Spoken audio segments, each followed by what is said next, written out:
The Chris Cummins Ride Guide. Well, this is a cycling fantasy come true for me. For so many years, I've watched agog as the top racers tackle the cobbles and the steep climbs of Flanders.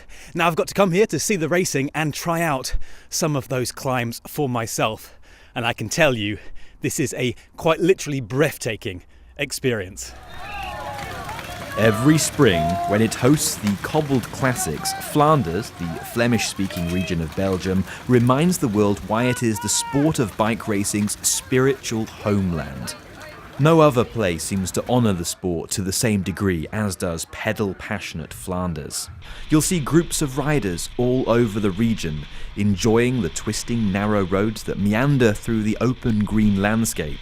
The riders test themselves on the cobbles made famous or perhaps infamous by prestigious April races such as the Tour of Flanders and the world's toughest one-day race, the Ronde van Vlaanderen. Indeed, bicycle racing is said to be a sort of religion in Flanders. But is that true?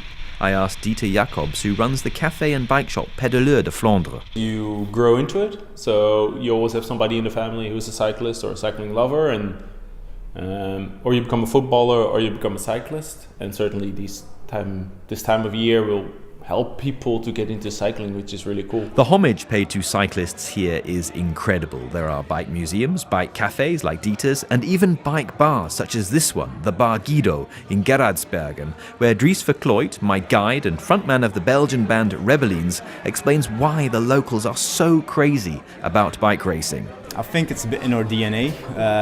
You grew up with it. It's been around for over 100 years. So, like for instance, I grew up with bike racing. There was a race starting actually at my front door, so I've always seen it. Dries, who named his rock band after the cycling star David Rebellin, has just helped Flanders win the bid to host the 2021 World Championships. A home victory is very possible. Flanders seems a factory to create world champions. There are 4 from the one small town of Roeselare. Of course, we have big heroes as well. You have people who do well in cycling, which also brings the passion. When you have local heroes who excel in a sport, it creates this whole atmosphere that everybody likes cycling. I even get to meet a hero in a bar, world champion and a joint record 3 times Tour of Flanders winner, Johan Museo, who rides the roads here every day, 15 years after his racing days retirement.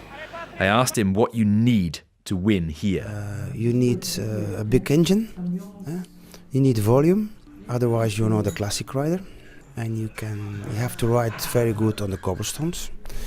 Oh, those cobblestones. They're much more difficult than they look on television. I find myself really labouring up the slopes, so I asked Dries for help. Well, on a cobbled climb, it's all about keeping the traction.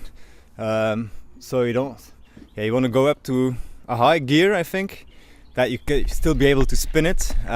Keep the traction on your wheel.